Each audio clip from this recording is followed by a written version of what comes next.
അസ്സാം വലൈക്കും വറഹമത്തുള്ള. പ്രിയമുള്ളവരെ, ഇവിടെ മുസ്ലിം സ്ത്രീകൾ, ഒരുപാട് മുസ്ലിം സ്ത്രീകളും പെൺകുട്ടികളും ഫേസ്ബുക്കിലും വാട്സപ്പിലും അതുപോലെ ഇൻസ്റ്റാഗ്രാമിലും എല്ലാം ടിക്ടോക്കുകൾ ചെയ്ത് ജീവിക്കുന്നവരുണ്ട്. ഒരുപാട് വീഡിയോകൾ ഇട്ട് ജീവിക്കുന്നവരുണ്ട്, പാട്ട് പാടി ജീവിക്കുന്നവരുണ്ട്. ഇവരിതെല്ലാം ഇവർക്ക് ഇഷ്ടപ്പെടുന്ന രീതിയിൽ, ഇവർക്ക് നല്ല ഇഷ്ടപ്പെടുന്ന രീതിയിൽ കമൻറ്റുകളും ഇട്ടും കൊണ്ട് അവരെ ഇഷ്ടപ്പെടുത്തി ഏതെങ്കിലും രീതിയിൽ ട്രാപ്പിൽ കൊടുക്കുന്ന യുവാക്കളുമുണ്ട്. അതുപോലെ ജോലി ചെയ്യാതെ ജീവിക്കാൻ ശ്രമിക്കുന്ന പുരുഷന്മാരും അതുപോലെ തട്ടിപ്പുകാരും ഏതെങ്കിലും രീതിയിൽ ഇവരുടെ കയ്യിൽ നിന്ന് നമ്പർ അവർ എടുക്കും. കമൻ്റ് ഇട്ടതിന് ശേഷം ഇവർ നല്ല ഇഷ്ടപ്പെട്ട് നമ്പർ എടുക്കും. നമ്പർ എടുത്തതിന് ശേഷം അവർ തുടങ്ങുന്നത് പണം ചോദിക്കാനാണ്. അതുപോലെയാണ് ഇവിടെ ഒരു സ്ത്രീ അതുപോലെയുള്ള കാര്യങ്ങൾ ചെയ്ത് ഇൻസ്റ്റാഗ്രാമിൽ വന്ന് അതിന് ശേഷം അവർ ഏതോ രീതിയിൽ ആ സ്ത്രീയുടെ നമ്പർ കയ്യിലെടുത്തും കൊണ്ട് ശല്യം ചെയ്യുന്നത്, പണം ആവശ്യപ്പെടുന്നത്. അതാണ് ഇവിടെ ഒരു സ്ത്രീയുടെ ഒരു വീഡിയോ നിങ്ങൾ കാണുക. ആ സ്ത്രീ ആ പുരുഷന്മാർക്കെതിരെ പോരാടാൻ വേണ്ടി കേസ് കൊടുത്തിരിക്കുകയാണ്. അതുകൊണ്ട് അത് നിങ്ങൾ കാണുക സഹോദരന്മാരെ, സ്ത്രീകളും കാണേണ്ടതാണ്. എന്ത് ചെയ്യാൻ പറ്റൂലേന്ന്? എന്റെ കയ്യിൽ പൈസ ഇല്ല. എന്റെ കയ്യിൽ പൈസ ഇല്ല. അയാളെ മെയിൻ ആവശ്യം എന്ന് വെച്ചാൽ ക്യാഷാണ്. അയാളുടെ ID ഇതാണ്, അയാൾ ഉപയോഗിക്കുന്ന ID അയാൾ ഇട്ടിരിക്കുന്നത്. സോഷ്യൽ മീഡിയയിൽ നിരന്തരമായി അധിക്ഷേപം നേരിട്ടതിനെ തുടർന്ന് ഖത്തറിൽ നിന്ന് നിയമ പോരാട്ടത്തിനായി അജ്മാനിലെത്തിയിരിക്കുകയാണ് ഒരു പ്രവാസി വനിത. അവർ അജ്മാനിലെ ഒരു സംഘത്തിനെതിരെ കേസ് നൽകിയിരിക്കുകയാണ്. അവരുടെ കുടുംബത്തെയും അവരെയും നിരന്തരമായി ടിക്ടോക്കിലും മറ്റ് സാമൂഹിക മാധ്യമ അക്കൗണ്ടുകളിലും അധിക്ഷേപിക്കുന്ന പോസ്റ്റുകൾ ഇട്ടിരുന്ന ഒരു സംഘത്തിനെതിരെയാണ് ഇപ്പോൾ ഇവർ കേസ് കൊടുത്തിട്ടുള്ളത്.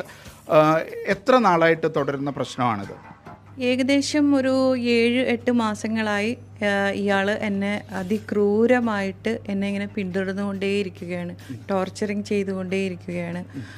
ഞാൻ ഒരുപാട് പ്രാവശ്യം ഇഗ്നോർ ചെയ്തിട്ടും ഇദ്ദേഹം എന്നെ വിടാതെ പിന്തുടരുകയും എൻ്റെ ഫാമിലി ഫോട്ടോസ്, എൻ്റെ ബ്രദേഴ്സിൻ്റെ ചെറിയ 1 വയസ്സുള്ള കുട്ടിയുടെ ഫോട്ടോ വരെ ഇദ്ദേഹം എടുത്ത് അദ്ദേഹത്തിൻ്റെ അക്കൗണ്ടിലും മറ്റ് പല ആൾക്കാരെ, അദ്ദേഹത്തെ ഞാൻ ബ്ലോക്ക് ചെയ്യുമ്പോൾ മറ്റ് പല അക്കൗണ്ടിലും ഇത് പോസ്റ്റ് ചെയ്ത് ഇതിങ്ങനെ ഫ്ലഡ് ചെയ്ത് ഇൻസ്റ്റാ, ഫേസ്ബുക്ക്, പോൺ സൈറ്റിൽ വരെ എൻ്റെ ഫോട്ടോസ് കൊണ്ടു ചെന്ന് 100 dirhams കോൾ മീ എന്ന് പറഞ്ഞ് എൻ്റെ നമ്പർ ഉൾപ്പെടെ ഇദ്ദേഹം ആഡ് ചെയ്ത് വളരെ മോശമായിട്ട് നാട്ടിൽ എനിക്ക് ഇറങ്ങാൻ പറ്റാത്ത ഒരവസ്ഥയിലും എൻ്റെ ഫാമിലിയിലും എൻ്റെ ബ്രദേഴ്സിൻ്റെ എല്ലാവരുടെയും വാട്സപ്പിലേക്കും ഇയാൾ അയക്കുകയും എൻ്റെ ഹസ്ബൻഡിനെയും ഇദ്ദേഹം ഇങ്ങനെ നിരന്തരം ടോർച്ചർ ചെയ്ത് അദ്ദേഹത്തിൻ്റെ ഫോട്ടോസും ഇതേപോലെ സോഷ്യൽ മീഡിയയിൽ പോസ്റ്റ് ലൈവ് ഇടുക, തെറി വിളിക്കുക, അത് തന്നെ അയാൾക്ക് സ്ഥിരം പരിപാടിയാണ്. ഇപ്പോൾ ഖത്തറിൽ നിന്ന് നിയമ നടപടി ആരംഭിക്കാൻ എന്തെങ്കിലും തടസ്സമുള്ളത് കൊണ്ടാണോ അജ്മാനിൽ വന്നിട്ട് തന്നെ അവർക്കെതിരെ പോരാട്ടം നടത്താൻ തീരുമാനിച്ചത്? അതായത് ഞാൻ UAE ഗവൺമെൻറ്റിനെ അത്രയും വിശ്വസിക്കുന്നത് കൊണ്ടും ഇവിടെ അത്രയും വാല്യൂ ഉള്ളത് കൊണ്ടും ഇവിടുത്തെ നിയമത്തിനെ ഞാൻ അത്രയും വിശ്വസിക്കുന്നത് കൊണ്ടും ഇവിടെ ഉടനെ തന്നെ നടപടിയെടുക്കുമെന്നുള്ള എൻ്റെ വിശ്വാസത്തിൻ്റെ പുറത്താണ് ഞാൻ ഖത്തറിൽ നിന്നും UAEയിലേക്ക് വന്നത്. ഇപ്പോൾ എത്ര പേർക്കെതിരെയാണ് കേസ് കൊടുക്കുന്നത്? അവർക്ക് നേരത്തെ മുൻപരിചയമുണ്ടോ? അവരുമായിട്ട് നേരത്തെ സംസാരിക്കുകയോ അങ്ങനെ എന്തെങ്കിലും ചെയ്തിരുന്നോ? എനിക്ക് ഒരു രീതിയിലും ഇയാളെ ഞാൻ കണ്ടിട്ടുമില്ല, എനിക്ക് ഇയാളെ അറിയുകയുമില്ല, ഒന്നുമില്ല. ഞാൻ പൊതുവേ ഒരു ആഡും കാര്യങ്ങളും ഒക്കെ ഇങ്ങനെ ചെയ്തു പോകുന്നതിനിടയിൽ ഒരു ദിവസം ഇയാൾ വന്ന് കയറുകയും എൻ്റെ ലൈവിനടിയിൽ വന്ന് ഇങ്ങനെ ബാഡ് കമൻ്റ് ഇടുകയും നമ്മൾ മ്യൂട്ട് അടിച്ചു എന്നതാണ് ഇയാളെ പ്രൊവോക്ക് ചെയ്യാനുള്ള മെയിൻ റീസൺ എന്നാണ് ഇയാൾ പറഞ്ഞത്. പിന്നെ അതിനുശേഷം ഇയാൾ പിന്നെ അന്ന് തുടങ്ങിയതാണ് ഇയാൾ എനിക്കെതിരെയുള്ള ഈ ഒരു സൈബർ ബുള്ളിങ്. പറയുന്ന ഈ സംഘത്തിലുള്ളവരെല്ലാവരും കാസർഗോഡ് സ്വദേശികളാണോ?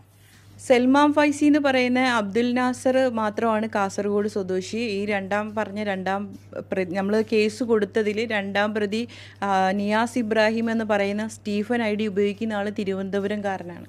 അങ്ങനെ പല പേര്, ഒരുപാട് പേര് ഇതിൻ്റെ പിന്നിലുണ്ട്. ഈ പ്രധാന ആളുടെ ഐഡിയും എന്തൊക്കെയാണ്? അവർ ഏത് നാട്ടുകാരാണെന്നാണ് പറയുന്നത്? പ്രധാനപ്പെട്ട അയാളുടെ പേര് അബ്ദുൽ നാസർ മുഹമ്മദ് കുഞ്ഞി എന്നാണ് അയാളുടെ പേര്. അയാൾ കാസർഗോഡ് കാഞ്ഞങ്ങാട് മുട്ടുന്തല എന്ന് പറയുന്ന സ്ഥലത്തുള്ളതാണ്. ഞാൻ അവിടെ പോവുകയും അയാളുടെ വീട്ടിൽ പോവുകയും അയാളെ ഫാമിലിയോട് സംസാരിക്കുകയും ഒക്കെ ചെയ്തതാണ്. പക്ഷേ അവരൊക്കെ നിസ്സഹായരാണ്. ഇയാൾ അവരോടും ഇങ്ങനെയൊക്കെയാണ് പെരുമാറുകയും അവിടുന്ന് വളരെ ഒരു നല്ല റിസൾട്ടൊന്നും അല്ല കിട്ടിയത്. ഇയാളെ സ്വഭാവം, ഇയാളെ ആറ്റിറ്റ്യൂഡ്, ഇയാളെ ക്യാരക്ടർ ഇങ്ങനെയാണെന്നാണ് അവർ പറഞ്ഞത്. അതും ഇയാളെ ഒരുപാട് പ്രൊവോക്ക് ചെയ്തു. ഞാൻ അവരെ വീട്ടിൽ പോയത് പ്രത്യേകിച്ച് ഉദ്ദേശമൊന്നുമല്ല. വീട്ടിൽ ഉമ്മയോട് സംസാരിച്ച് കഴിഞ്ഞാൽ ചിലപ്പോൾ എന്തായാലും മാതാപിതാക്കൾ പറഞ്ഞാൽ കേൾക്കാത്ത മക്കളൊന്നും ഇല്ലല്ലോ. ആ ഒരു അടിസ്ഥാനത്തിലാണ് ഇയാളെ വീട്ടിൽ ഞാൻ പോയത്. പക്ഷേ എന്നിട്ടും ഇയാൾ ഒരു തരത്തിൽ നമ്മളുമായിട്ട് ഒരു രീതിയിലും എന്നെ വിടാൻ ഇയാൾക്ക് ഉദ്ദേശമില്ലായിരുന്നു. ഇയാൾ എന്നോട് പറഞ്ഞു 2000 ദിർഹംസ് തരികയാണെങ്കിൽ ഞാൻ നിങ്ങളെ ഉപദ്രവിക്കില്ല എന്ന് പറഞ്ഞു. ഇയാളെ ഇവിടത്തേക്ക് ബാങ്ക് അക്കൗണ്ടിലേക്ക് ഞാൻ 2000 ദിർഹംസ് അയച്ചു കൊടുക്കുകയും അതിനുശേഷം വീണ്ടും ഒരാഴ്ച അപ്പോൾ ശല്യമില്ലായിരുന്നു. പിന്നെ ഞാൻ ഫുള്ള് ബ്ലോക്ക് ചെയ്തു. അപ്പോൾ ഇയാൾ പോസ്റ്റ് ചെയ്യുമ്പോഴത്തേക്കും പിന്നെയും എനിക്ക് പേടിയാവും. അപ്പോൾ ഞാൻ ഇയാളോട് പോയിട്ട് അത് ചെയ്യരുതെന്ന് പറയുമ്പോൾ ഇയാൾ വീണ്ടും എന്നോട് ക്യാഷ് ആവശ്യപ്പെടുകയാണ് ചെയ്യുന്നത്. ഇത് ഇപ്പോൾ ഫാത്തിമയ്ക്ക് മാത്രമുള്ളൊരു അനുഭവമാണോ, അല്ലെങ്കിൽ വേറെയും ഇരകൾ ഈ കേസിൽ ഉണ്ടെന്ന് കരുതുന്നു? തീർച്ചയായിട്ടും ഇയാൾ വേറെ മറ്റ് സ്ത്രീകളോടും ഇയാൾ ഇതേപോലെ തന്നെ ചെയ്തിട്ടുണ്ട്. ആരും ഭയന്നിട്ട് ആരും മുന്നോട്ട് വരുന്നില്ല. കാര്യം അവരൊക്കെ എന്നെപ്പോലെ നിയമത്തിന് മുന്നിലേക്ക് വരാൻ പേടിയാണ്. ഒരു സ്ത്രീ ഇതിനെതിരെ വീഡിയോ ഇട്ട് കഴിഞ്ഞു. ഒരു കാഞ്ചന എന്ന് പറയുന്ന ഒരു സ്ത്രീ വീഡിയോ ഇട്ടു. അപ്പോൾ അവർ ഇതേപോലെ തന്നെ ഇയാളും ഇയാളുടെ ഒരു ടീമും ഒരു കിങ് കോബ്ര എന്നൊക്കെ പറയുന്ന ഒരു ഐഡിയിലുള്ള ടീമെല്ലാം അവരെയും ഇതുപോലെ, അവർ നേഴ്സാണ് കുവൈറ്റിൽ, അവരെയും ഇതുപോലെ തന്നെ വളരെ മോശമായ രീതിയിൽ അവരെയും ഇതേപോലെ സോഷ്യൽ മീഡിയ അബ്യൂസ്മെൻറ്റ് ചെയ്തുകൊണ്ടിരിക്കുകയാണ്. ഇപ്പോൾ നിയമ നടപടി കോടതി വരെ എത്തി നിൽക്കുകയാണ്. അൽഹംദുലില്ലാ, പടച്ചവൻ്റെ അനുഗ്രഹം കൊണ്ട് കോടതിയുടെ ഭാഗത്തു നിന്ന് നല്ലൊരു തീരുമാനം ഉണ്ടായിട്ടുണ്ട്. കേസ് രജിസ്റ്റർ ചെയ്തിട്ടുണ്ട്. തീർച്ചയായിട്ടും ഇതിനൊരു തീരുമാനം ഉണ്ടാവുമെന്ന് തന്നെയാണ് നമ്മൾ വിശ്വസിക്കുന്നത്. ഇതൊരു ഒറ്റപ്പെട്ട സംഭവമല്ല. പലപ്പോഴും പല സ്ത്രീകളും ടിക്ടോക്കിലൂടെയും മറ്റ് സാമൂഹ്യ മാധ്യമങ്ങളിലൂടെയും ഇതേപോലെ ഹരാസ് ചെയ്യപ്പെടുന്നുണ്ട്. പക്ഷേ പലരും ധൈര്യപൂർവ്വം ഇങ്ങനെ മുന്നോട്ട് വരാറില്ല. ഇപ്പോൾ കേസുമായി മുന്നോട്ട് വരാൻ ഒരു കൊല്ലം സ്വദേശിയായ ഫാത്തിമ രംഗത്ത് വന്നിരിക്കുകയാണ്. ഇത് നിരവധി പേർക്ക് ആശ്വാസമാകുന്ന ഒരു നിയമ നടപടിയായി മാറും എന്നാണ് പ്രതീക്ഷിക്കുന്നത്. യാസർ അറഫാത്തിനൊപ്പം ഷിനോ ഷംസുദ്ദീൻ, മീഡിയ 1, അജ്മാൻ. ഇതാണ് നമ്മൾക്ക് പാഠം. എന്താണ് സംഭവിക്കുന്നത്? നമ്മൾക്ക് തുടങ്ങാൻ വളരെ എളുപ്പമാണ്. സ്ത്രീകൾ മാത്രമുള്ള വീഡിയോകൾ, ഒരുപാട് വീഡിയോകൾ, ഏതെല്ലാം രീതിയിൽ വരുന്ന വീഡിയോകൾ എന്ന് പറഞ്ഞാൽ അവരുടെ ശരീരങ്ങളുടെ ഭാഗങ്ങളെ കാണിച്ചും കൊണ്ട് പുരുഷന്മാരെ ഇഷ്ടപ്പെടുത്തി അവരിൽ നിന്ന് നമ്പർ കൊടുത്ത് നമ്പർ അവർ കൈവശം വെച്ച് ഇവരെ വിളിച്ച് ശല്യപ്പെടുത്തി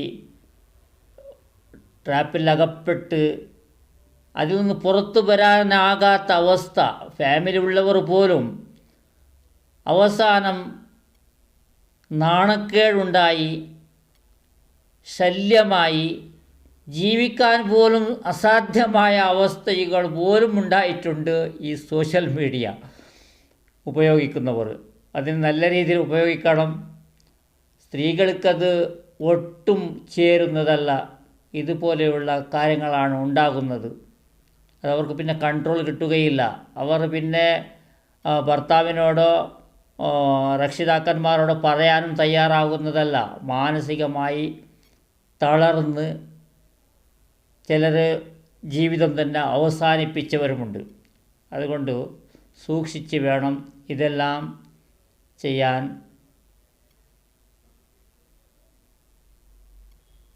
അസ്സലാമു അലൈക്കും വറഹ്മത്തുള്ളാഹി.